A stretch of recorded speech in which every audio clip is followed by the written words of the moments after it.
అందరికీ హాయ్ అండి. ఈ రోజు అయితే ఈ బాల్ ఒక కప్పులో దాస్తానండి. ఎవరో ఒకరు కరెక్ట్గా చెప్పాలి. కరెక్ట్గా చెప్పిన వాళ్ళు వినండి గేమ్కి.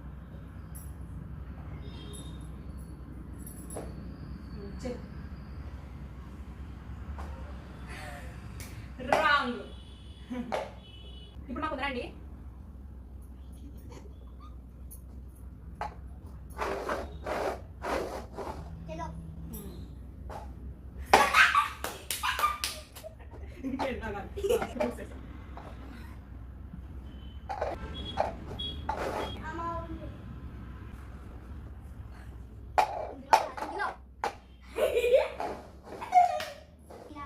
ఇప్పుడు మళ్ళీ సెకండ్ రౌండ్ అండి.